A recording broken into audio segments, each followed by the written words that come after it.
प्रिय विद्यार्थियों, वंदे मातरम। मैं विनोद प्रताप सिंह भाटिया आश्रम ऑनलाइन क्लास में आपका स्वागत करता हूँ। आज हम एक ऐसे केस की कहानी पर चर्चा करने जा रहे हैं। इस केस का जो फैसला आया वह भारतीय राज्य व्यवस्था में एक मील का पत्थर साबित हुआ।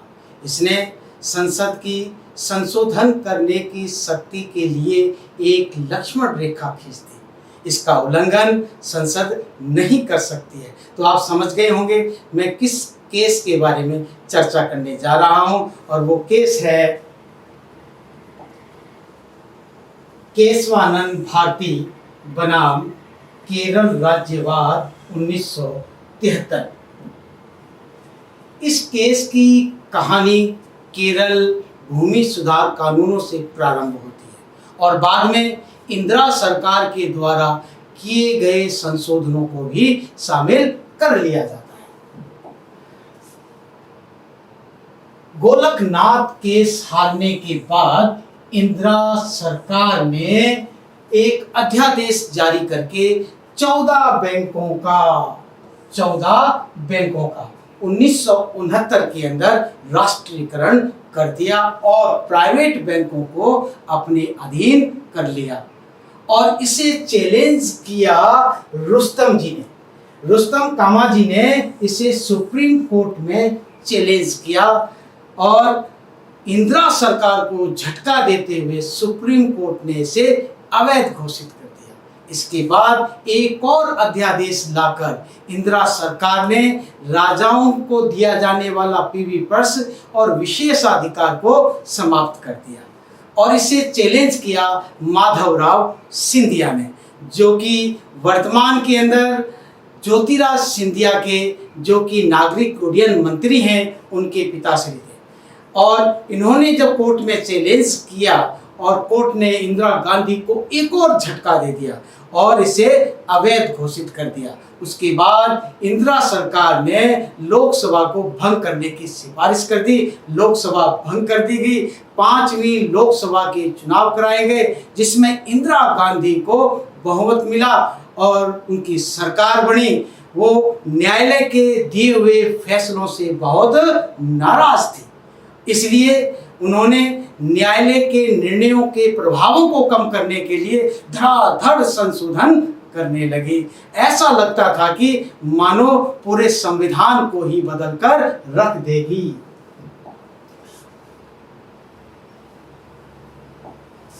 फिर गोलकनाथ जो मामला आया था, उसके निर्णय के प्रभाव को कम करने के लिए इंदिरा सरकार ने 24वां संविधान संशोधन किया।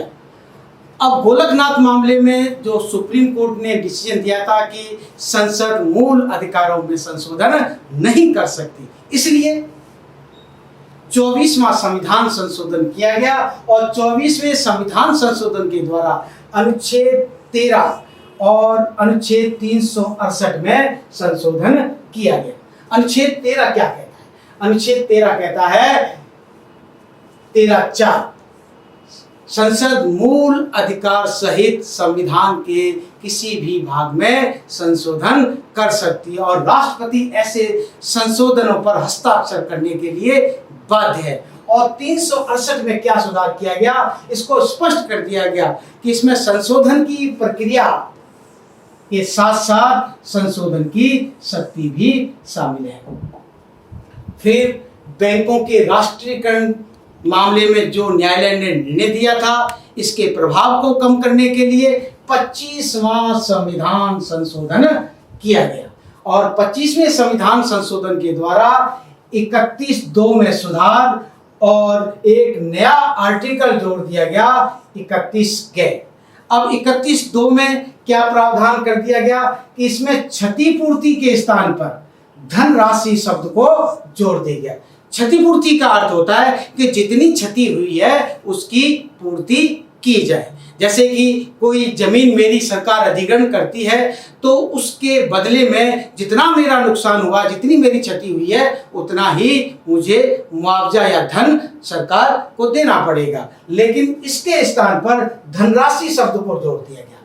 धनराशि का अर्थ ये हुआ कि सरकार भूमि का अधिग्रहण भी करेगी और उस जमीन की कीमत भी सरकार तय करेगी, भूमि का मालिक नहीं करेगा। आपको लेनी है तो इतनी ले ली जाए।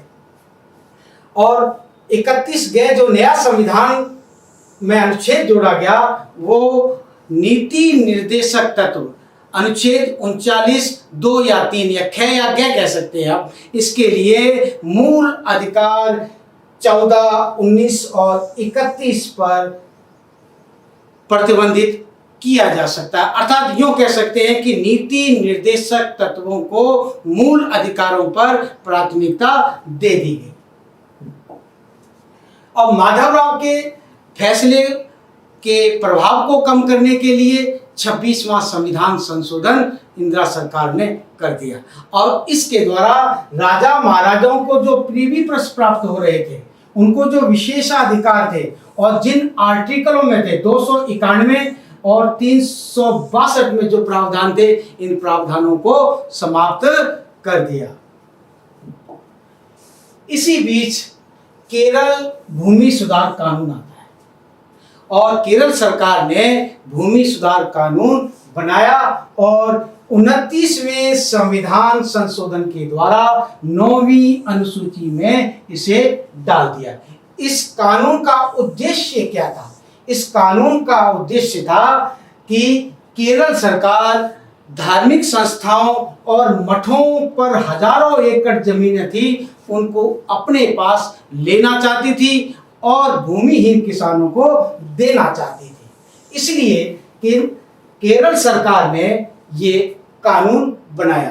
केशवानंद भारती, इनकी इस कहानी में एंट्री होती है। केशवानंद एडनीर जो कि केरल में एक मठ है, उसके ये मठाधीश थे और इस कानून के द्वारा इनके मठ की जमीन को सरकार ले रही थी। अब केरल हाई कोर्ट के अंदर ये मामला जो है, इस कानून को केशवानंद भारती ले जाते हैं। तब ये बात बनता है केशवानंद भारती बनाम केरल राज्य। और उन्होंने अपनी याचिका में क्या कहा कि ये मेरी जमीन तो है नहीं, ये जमीन तो मठ की है, सरकार इसे ले ही नहीं सकती क्योंकि ये अनुच्छेद 26 का उल्लंघन है। क्योंकि अनुच्छेद 26 धार्मिक संस्थाओं की स्थापना और धार्मिक संपत्ति के रखरखाव प्रबंधन का अधिकार देता है और केशवानंद भारती भी वही काम कर रहे थे, तो उनके अधिकारों को कैसे छीन सकती है। लेकिन केरल हाई कोर्ट के अंदर केशवानंद को सफलता नहीं मिली, तो ये मामला जो है वो सुप्रीम कोर्ट में जाता है। यानी मामला अब सुप्रीम कोर्ट में पहुंच गया है और सुप्रीम कोर्ट में इतिहास की सबसे बड़ी पीठ बनाई गई और वो पीठ मुख्य न्यायाधीश सीकरी की अध्यक्षता में 13 जजों की ये पीठ बनाई गई थी और सबसे अधिक दिनों तक यानी कि 68 दिनों तक इस केस की सुनवाई हुई। नाना पालकीवाला एक जाने माने वकील थे और उन्होंने केशवानंद का केस लड़ा और इस केस के अंदर उन्होंने संविधान की आधारभूत संरचना पर अधिक जोर दिया। अब आधारभूत संरचना क्या होती है, यानी मूल ढांचा क्या है? संविधान का वह भाग जिसमें संशोधन या परिवर्तन करने से संविधान का मूल उद्देश्य ही समाप्त हो जाता है, वो मूल ढांचा कहलाता है। जैसे कि इसके अंदर हम कह सकते हैं गणतंत्र को ले सकते हैं, लोकतंत्र को ले सकते हैं, विधि का शासन, पंथ निरपेक्षता, न्यायिक पुनरावलोकन, मूल अधिकार और नीति निर्देशक तत्वों में समन्वय, ये जो है मूल ढांचे के अंतर्गत आता है। अब सुप्रीम कोर्ट ने अपना क्या निर्णय दिया? सुप्रीम कोर्ट का जो निर्णय आया वो 7 और 6 के बहुमत से आया। 7 जज इसके पक्ष में थे और 6 जज इसके विपक्ष में थे। अब पहला जो डिसीजन, जो महत्वपूर्ण डिसीजन था कि संसद मूल अधिकारों सहित संविधान के किसी भी भाग में संशोधन कर सकती है। लेकिन ये चीज ध्यान देने वाली है, लेकिन वो मूल ढांचे में संशोधन नहीं कर सकती। तो यह फैसला सरकार के विरुद्ध में था, क्योंकि संसद जो संशोधन करने जा रही है उसके लिए एक लक्ष्मण रेखा खींच दी कि आप इसमें संशोधन नहीं कर सकते हैं। और दूसरी तरफ केशवानंद भी अपनी जमीन नहीं बचा सके थे, लेकिन इस केस में जो बचा वो लोकतंत्र बचा। इस केस में लोकतंत्र बचा और साथ के अंदर हमारा संविधान बच गया। इसमें संविधान निर्माताओं की जीत हुई थी कि जिन उद्देश्यों के लिए संविधान निर्माताओं ने संविधान का निर्माण किया था उसमें कोई परिवर्तन नहीं कर सकता है। चाहे सरकार कितनी भी मजबूत, उसके सारे के सारे मेंबर पार्लियामेंट में क्यों ना हो, वो इस आधारभूत संरचना को नहीं बदल सकते हैं। अब इस केस के बाद सुप्रीम कोर्ट में मुख्य न्यायाधीश का जो कार्यकाल था सीकरी का वो समाप्त हो गया और उसके बाद नए मुख्य न्यायाधीश की नियुक्ति का मामला सामने आता है और सरकार जो है वो न्यायालय से बहुत नाराज थी। इसलिए सरकार ने 3 वरिष्ठ न्यायाधीश, ये 3 वरिष्ठ न्यायाधीश कौन से थे? शैलेट, हेगड़े और ग्रोवर, ये 3 सीनियर जज, और चौथे नंबर के जो सीनियर जज थे वरिता में वो अजीत नाथ रे थे।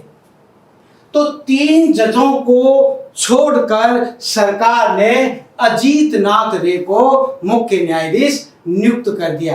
अब सरकार ने इन 3 वरिष्ठ न्यायाधीशों की अनदेखी क्यों की?